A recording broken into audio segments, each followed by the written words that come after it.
राम राम जी सभी भाइयों को। मैं हूं बाबा रामदास और आप देख रहे हैं बाबा की खरी खोटी। आजकल हम उत्तर प्रदेश की राजनीति पे चर्चा कर रहे हैं और आज मेरे साथ हैं भसड़ चैनल वाले भाई अजय सिंह जी। अजय भाई राम राम। राम सभी देखने वालों को भी राम। अजय भाई, उत्तर प्रदेश में जो भाजपा की उठापटक चल रही है उसको पे तो हम लोग बाकायदा चर्चाएं कर रहे हैं। जी समाजवादी पार्टी या यूं कहूं कि इंडिया अलायंस में जो नया नया उत्साह, नया जो जोश और खरोश पैदा हुआ है इस लोकसभा चुनाव की सफलता से, और उसमें जो राहुल जी की सक्रियता है उत्तर प्रदेश में, कांग्रेस का जो मोराल अप हुआ है, और एक तरफ अखिलेश जी हैं, तो अखिलेश और कांग्रेस, राहुल जी के आपसी तालमेल और ये इंडिया अलायंस का क्या भविष्य आप देख रहे हैं उत्तर प्रदेश में आने वाले समय में? जरा इस पे आज चर्चा करते हैं। आप ओपनिंग रिमार्क दीजिए, उसके बाद आगे जी चर्चा को आगे बढ़। जो स्थिति वर्तमान भाजपा में है इस समय उठापटक की, जी। तो विपक्षी खेमा कोई भी होता उसका उत्साह तो बढ़ नहीं था, एक चीज। दूसरा, जब आपका वोट केस से बढ़ 19.5% ऊपर आ जाए, कोई भी राजनीतिक दल हो उत्साह आएगा, आना भी चाहिए। तीसरी चीज, कांग्रेस में राहुल गांधी भले इतने समझदार नहीं हो, लेकिन जो बाकी लोग बैठे हैं उन्हें इतनी समझ है कि यूपी, बिहार, राजस्थान, मध्य प्रदेश, इन राज्यों को फतेह किए बगैर सरकार ना बनाई जा सकती है ना चलाई जा सकती है। अब इसके लिए वो सब कुछ करेंगे। तो उत्तर प्रदेश में फिलहाल कोई ऐसी वजह नहीं है कि इंडिया अलायंस में झगड़ा हो, क्योंकि सभी का फायदा एक दूसरे से जुड़ा हुआ है। और झगड़ा उस दिन होगा जिस दिन विधानसभा के लिए थोड़ी सीट बंटवारा होगा, क्योंकि कहीं ना कहीं जो पश्चिम और सेंटर, जहां कांग्रेस का बिल्कुल वजूद खत्म था, वहां कुछ सीटों पे उनकी परफॉर्मेंस अच्छी रही है। अब जैसे यहाँ मैं अपने लोकल की बात करूं तो फतेहपुर सीकरी सीट कांग्रेस के खाते में थी और उनका प्रत्याशी अच्छा परफॉर्म कर गया। राजकुमार चाहर जी जीत जरूर गए, लेकिन उनके पक्ष में जो सिकरवार साहब थे वो बहुत अच्छा वोट ले गए। तो कांग्रेस चाहेगी कि कम से कम आगरा, फतेहपुर सीकरी में उनका शेयर बढ़े, उन्हें कुछ विधानसभा सीटें मिलें। सदूर आप सहारनपुर, मेरठ, मुजफ्फरनगर में कांग्रेस चाहेगी कि उन्हें सीटें मिलें। तो जिस दिन ये सीट बंटवारा होगा, अब कांग्रेस, जब पिछली बार कांग्रेस से गठबंधन अखिलेश जी ने किया था, तब वाली स्थिति पर तो राजी होने से रही कि उतनी सीटों में फिर मांग जाए कि 40 सीट दे दी, 50 दे दी, कांग्रेस खुश हो जाए। कांग्रेस 3 डिजिट में आना चाहेगी सीटों पे, और नहीं, पर जहां ये पिछली बार भी नौबत तो आएगी वहां ने, अखिलेश जी। जब पिछली बार दो लड़कों का जब समझौता हुआ था तब भी तो 100 सीट दी थी अखिलेश ने राहुल को। हसर क्या हुआ था? अखिलेश वो हसर रिपीट होते देखना तो नहीं चाहेंगे। तो अखिलेश की कोशिश होगी न्यूनतम पे कांग्रेस जाए, जो लोकसभा में भी उन्होंने किया कि कांग्रेस को कम रखा जाए, खुद ज्यादा रहे। कांग्रेस चाहेगी कम से कम 40%, 45% तक हम कैप्चर करें। ये होने जा रहा है, अनुमान कम से कम यही है। अब दिक्कत एक और होती है कि जो दर्शक आपके हैं उन्हें विश्लेषण, प्रिडिक्शन लगने लगता है। हम किसी चीज को अनुमान जो लगा रहे हैं, वो उन्हें ये लगता है कि नहीं, शर्तिया वही होना चाहिए। हम भविष्य में जाके टाइम मशीन से देख के आ रहे हैं, और वो अगर नहीं हुआ तो बाबा जी को फांसी चढ़ा दो। तो वो मैं स्पष्ट कर दूं कि हम अनुमान लगाते हैं परिस्थितियों के अनुरूप, टाइम मशीन में बैठ के यात्रा करके भविष्य देख के नहीं आते हैं। तो तत्कालिक अनुमान ये है।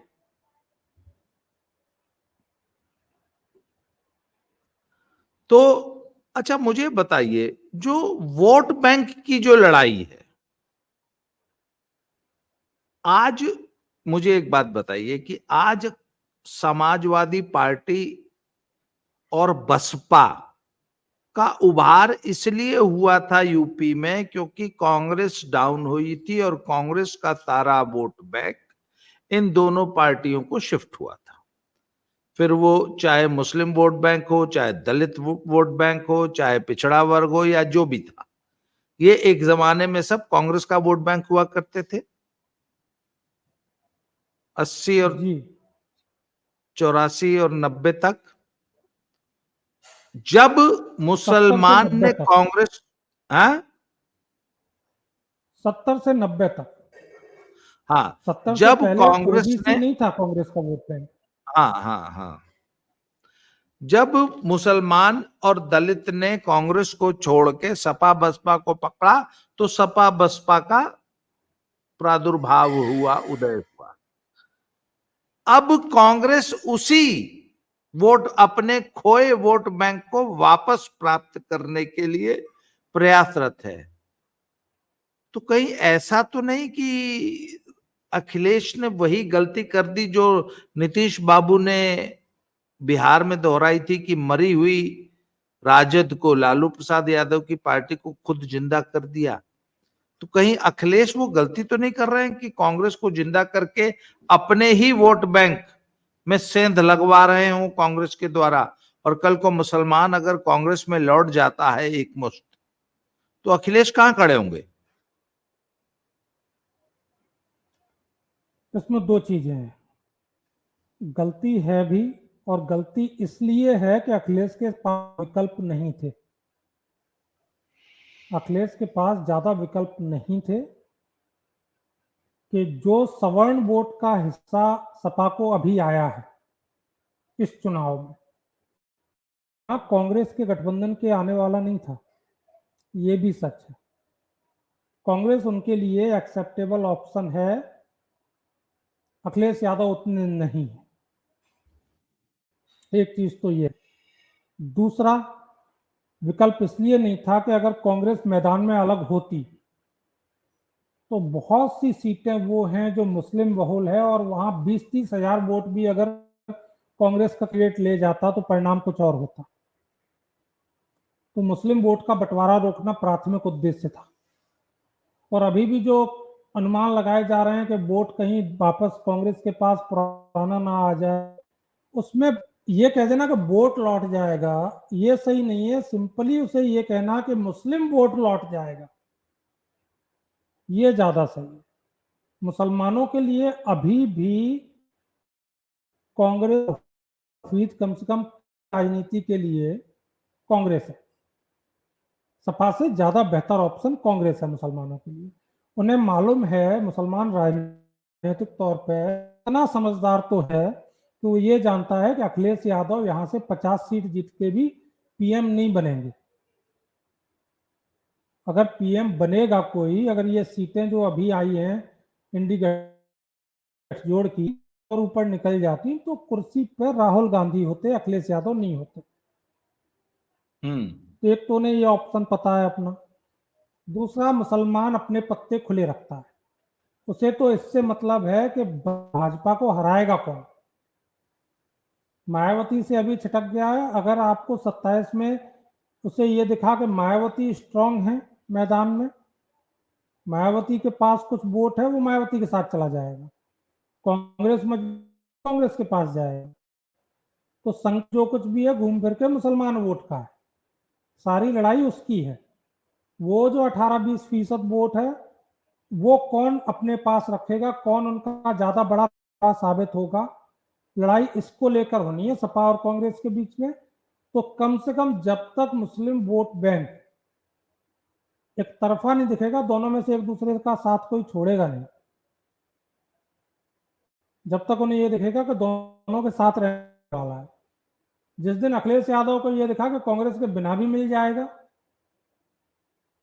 अखिलेश यादव राहुल गांधी को 4 सीट नहीं देंगे। जब अखिलेश यादव ने 2 लड़कों का साथ वाला किया था तब की परिपक्व उसमें और वर्तमान चुनाव का टिकट वितरण आप देखेंगे तो उसमें जमीन आसमान का फर्क आपको दिख जाएगा। थोड़ी बहुत राजनीति ऑस्ट्रेलिया की पढ़ाई को बुला करके अखिलेश यादव भी अब यहाँ की सीख गए हैं, देसी यूपी वाली। उन्हें ये समझ में आ गया है कि मोदी को टारगेट नहीं करना, अमित शाह को करो, योगी जी को करो, मोदी को टारगेट मत करो। उन्होंने पूरे 24 के चुनाव में मोदी को ज्यादा टारगेट कहीं नहीं किया। उन्होंने लोकसभा का चुनाव भी राज्य के मुद्दों पर लड़ा, शासन की बात की और चीजों की बात की, केंद्र के मुद्दों पर ज्यादा नहीं गए। उन्हें पता था कि उस इमेज को टच करने का मतलब एक बड़ा वोट बैंक है जो छिटकेगा, तो वो ये समझ आ गई। राहुल गांधी अभी इस चीज को शायद फॉलो नहीं करेंगे, तो मुस्लिम वोट बैंक सपा की तरफ ज्यादा रहने वाला है, कांग्रेस को छोटा भाई बन के ही रहना पड़ेगा। हाँ, नुकसान ये तो कर ही चुके हैं 2024 में अखिलेश यादव कि उन्हें हिस्सा बड़ा देना पड़ेगा, और शायद जो जितना बड़ा वो हिस्सा देंगे उस हिस्से के चलते गठबंधन को तो पूर्ण बहुमत मिलेगा, लेकिन अकेले को जैसे 2000 बहुमत मिला था अखिलेश को, वो रिपीट ना हो पाए। अगर उन्हें अच्छा रिजल्ट मिलता है तो, अगर रिजल्ट उनके पक्ष में जाता है उस स्थिति में भी अखिलेश कांग्रेस को साथ बहुमत नहीं ले पाएंगे। इतना नुकसान तो तय हो गया है। नहीं, अच्छा मुझे एक बात बताइए, अभी जो 2024 के रिजल्ट से जो भाजपा को सेटबैक लगा है और उसके बाद जो भाजपा में जो अभी जो मंथन चल रहा है और योगी जी को प्रदेश में फ्री हैंड देने की बात चल रही है, और कुछ कुछ चीजों से ऐसा लग भी रहा है कि योगी जी ने कमान अपने हाथ में ली है, लगाम टाइट की है। आपको लगता है कि 2027 के चुनाव तक आते आते भाजपा इस सेटबैक से उभर जाएगी? देखिए सर, जब आप कुल्हाड़ी पे पैर खुद मारने के लिए तत्पर हों, भाजपा के लिए सबसे बड़ी मुसीबत की जो जड़ है अपने खुद के समर्थक हैं। दलित वोट बैंक किसी कीमत पे 2024 में अखिलेश यादव की तरफ को नहीं झुकता। अगर बूलगढ़ी कांड के बाद इतना व्यापक तरीके से जो गाली गलौज से लेके सब कुछ किया गया दलितों के अगेंस्ट में सोशल मीडिया पे या जमीन पे भी, वो नहीं हुआ होता तो अखिलेश उनके लिए पसंद नहीं थे। एक दलित के लिए पहली चीज यह है कि गुंडई का सबसे पहले शिकार वो बनता है। तो वो कभी अखिलेश का शासन अगर 2022 में रिपीट हुए थे योगी बाबा, तो वहां एक बड़ी वजह ये थी कि लोग, एक प्रचार में ये चीज थी कि याद कर लो कि कार में क्या होता था, और वो चीज थी। तो जो वोट, दलित वोट बैंक मायावती जी से थोड़ा छिटका, वो भाजपा के पास आया। लेकिन जब भाजपा वालों ने भी इतना बढ़िया और तरीका अपनाया तो उस तरफ गया।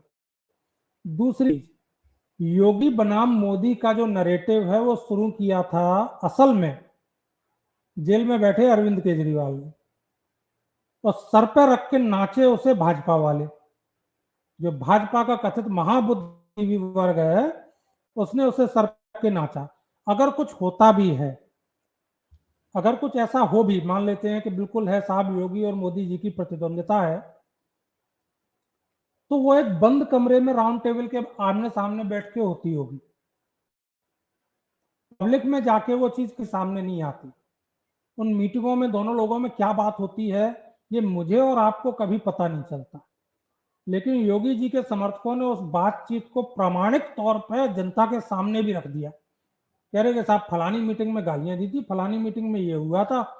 जिनके नाम नहीं कभी सामने आए उन्हें पता नहीं क्या क्या बता दिया गया।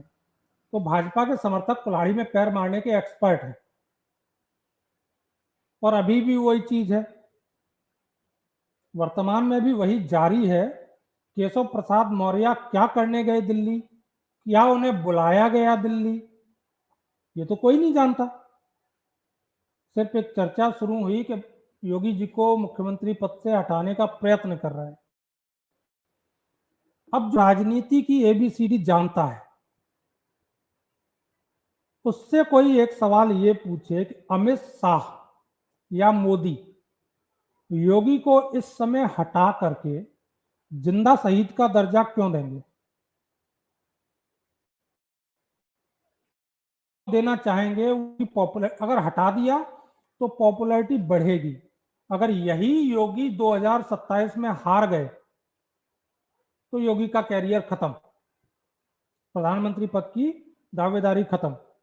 तो उनके लिए ज्यादा बेहतर क्या ऑप्शन है? सबको नदी पर रखा जाए या अभी हटा किया जाए?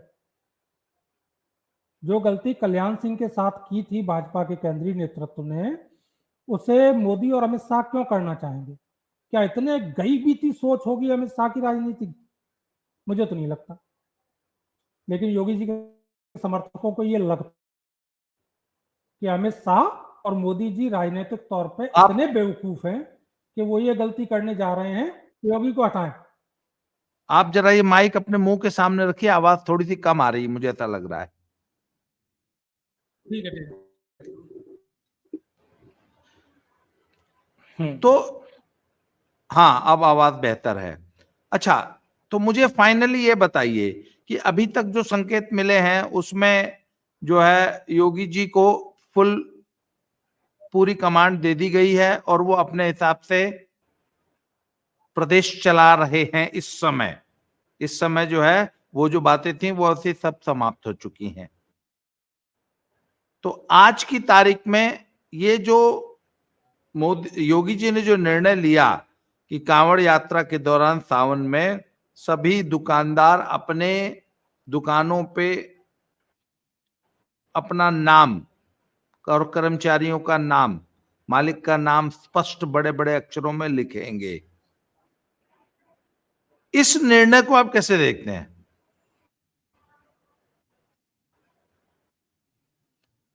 कानून पहले से था, बस उसे योगी जी ने अप्लाई कर दिया है। कानून ये मुलायम सिंह का बनाया हुआ था उत्तर प्रदेश में, लेकिन उसे योगी जी ने लागू किया है। उसे कभी जमीन पर नहीं लाया गया, ऑन पेपर रहा। और निर्णय ये थोड़ा पहले चाहिए था। अगर 2024 इलेक्शन से 6 महीने पहले हुआ होता या उससे पहले की कांवड़ यात्रा पे हुआ होता और अच्छा होता। सिंपल सी बात है, लेफ्ट विंग की तरफ से कहा जा रहा है ना कि अनिल या आरिफ में से सेव किससे खरीदना है, सेव की मिठास तय करेगी। तो जब सेव की मिठास तय करेगी तो फिर आरिफ को कोई आपत्ति नहीं होनी चाहिए। अगर उसके सेव मीठे होंगे तो बिकेंगे। दूसरा, जैसे एक हलाल सर्टिफाइड होता है, हर मुसलमान को ये हक है कि वो हलाल सर्टिफाइड खरीदे। एक ऐसी या हलाल दुकान से सर्टिफिकेट कोई देखे, मुसलमान मटन नहीं खरीदेगा जहां सुअर बिकता हो। हर प्रोडक्ट पे चेक करे हलाल है कि नहीं है, या किस दुकान से खरीद रहा हूं। मुसलमान तो इस चीज को हमेशा से देखता है। तो अब तो इतनी वो देख आपत्ति रहा है, क्यों तो हो हिंदू रही को है? तो अगर ऑप्शन प्रोवाइड किया जा रहा है कि वो भी देखे दिक्कत कहाँ है। तो इसमें समाजवादी पार्टी को दिक्कत क्या है?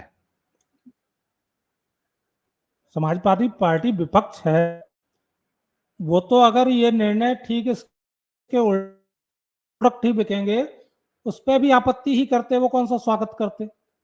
अपोजिशन से उम्मीद ही नहीं करनी चाहिए। दूसरा, उनका कोर वोट बैंक है मुस्लिम, उसके बिजनेस को अगर कहीं से भी छेड़ने की प्रयत्न होगा, पड़ेगा।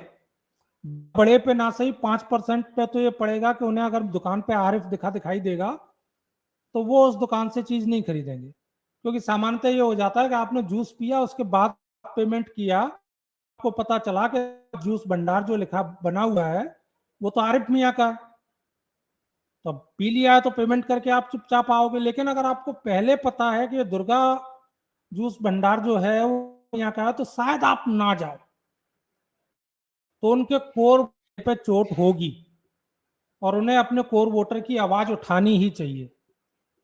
आप ओवैसी से क्यों उम्मीद करते हैं कि ओवैसी कृष्ण जन्मभूमि के मुद्दे के लिए लड़े? वो तो नहीं लड़ेगा। तो अखिलेश यादव से भी उम्मीद मत रखिए कि वो इस तरह की चीजों का समर्थन करेंगे।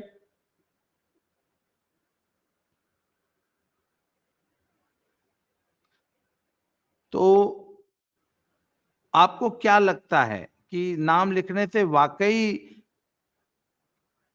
अखिलेश यादव के कोर वोट के बिजनेस पे फर्क पड़ेगा? पड़ेगा, बिल्कुल पड़ेगा। और ज्यादा नहीं, अगर 10% भी पड़ता है तो बहुत बड़ी बात।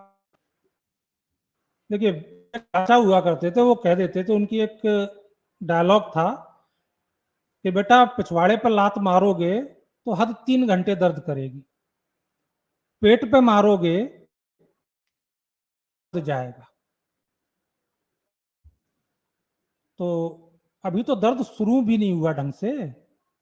अगर ये लात कंटिन्यू रही तो 3 पीढ़ियों तक दर्द करेगी। तो ये तो उम्मीद मत करिए कि इसे इजिली एक्सेप्ट, इस पे विरोध तो जाना ही जाना है। और थोड़ा अभी कावड़ यात्रा के बाद थोड़ा और आगे भी जाएगा। वो कैसे जाएगा? कांवड़ यात्रा के बाद आगे कैसे जाएगा? अभी उन्हें ये लग रहा है कि हद ये 1 महीने की बात है, आगे कंटिन्यू नहीं होगा। ठीक है ना, इस समय तक उन्हें ये लग रहा है कि 1 महीने सावन की बात है, आगे ये कंटिन्यू नहीं होगा, धीरे धीरे ठंडा पड़ जाएगा। ये कावड़ यात्रा खत्म, धार्मिक जो माहौल है वो खत्म, उसके बाद ये ठंडा पड़ जाएगा। फिर वही हिंदू मुस्लिम भाई भाई, और उसी तरह से सब चीजें चलने लगेंगी। लेकिन मुझे बिल्कुल नहीं लगा कावड़ यात्रा के बाद इस चीज को कंटिन्यू सरकार नहीं करेगी। योगी जी से कंटिन्यू करने जा रहे हैं, और उसके बाद असली दर्द शुरू होगा। नहीं, मुझे एक बात बताइए, मस्जिदों से जो लाउड स्पीकर उतरवाने वाली बात थी, वो कहां तक सिरे चढ़ी? कितनी सफलता है? आप यूपी में बैठे हैं, आप बताइए जरा। कम से कम इतनी मैं बता सकता हूं कि सुबह के 5 बजे मेरे कानों में लाउड स्पीकर की आवाज आती थी। और मस्जिद जो है, जो बिल्कुल करीब की है मेरे घर से, वो 1 किलोमीटर। और सुबह सुबह वो आवाज मेरे कानों में आती थी। और मुझे तेज आवाज से एलर्जी है, सख्त चिढ़ है। ऐसा नहीं वो किसी के यहाँ भजन भी बज रहे हो तो भी है। लाउड स्पीकर नहीं होने चाहिए, सबके लिए तकलीफ से लगे एक पढ़े लिखे समझदार इंसान तक शोर किसी को पसंद नहीं आता। और सोचिए ना, जो चिड़िया सुबह 6 बजे उठने वाली है, वो पेड़ के पास में एक लाउड स्पीकर बज रहा है, तो जैसे वो दिखाई देता है ना दिवाली पे कुत्ते परेशान होते हैं, तो इन लाउड स्पीकर से परिंदों को कितनी परेशानी होती है, जीव प्रेमियों को वो भी दिखना चाहिए, तो वो नहीं। तो लाउड स्पीकर पे कंट्रोल हुआ है, वो आवाज अब सुनाई नहीं देती है। कम से कम ये जमीन पे है, जो जमीन पे है सिर्फ मैं वो बता रहा हूँ। अब यदि लखनऊ आपको में या लगता है कि इलाहाबाद लाउड में क्या हो रहा है स्पीकर मुझे नहीं पता। यदि आपको लगता है कि लाउड स्पीकर उतारने वाली मुहिम कंप्लीटली काफी हद तक, काफी पूरी तरह नहीं अगर खत्म हुई तो काफी हद तक कंट्रोल हो गई है, तो अगर अगर योगी सरकार ने ये नियंत्रित हुई है। नियंत्रित हुई है, तो अगर ये नाम लिखने वाला जो नियम है, इसको भी अगर लंबे समय के लिए लागू कर दिया तो निश्चित रूप से जो है व्यापार पे काफी फर्क पड़ जाएगा। नहीं तो वो वही मैंने कहा, ये ज्यादा डिसीजन है लाउड स्पीकर वाले से। वो पीछे लात थी, ये पेट पे लात है, दोनों में अंतर है। उससे वो ठीक है, हाँ, थोड़ा वो कसमसा वो के 2-3 पिछवाड़े में घंटे लात तक थी, चले तो ये जैसा होगा पेट कोई पे लात दिक्कत है। नहीं।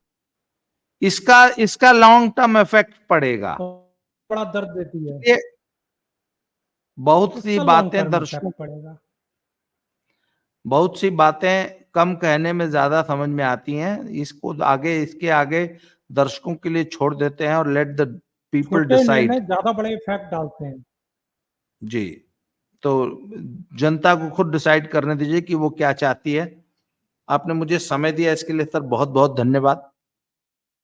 इसी तरह हम आगे चर्चा करते रहेंगे आपसे। आज के लिए इतना ही। सभी को राम राम। अगले अगले नए टॉपिक पे कभी आपसे दोबारा बात करेंगे।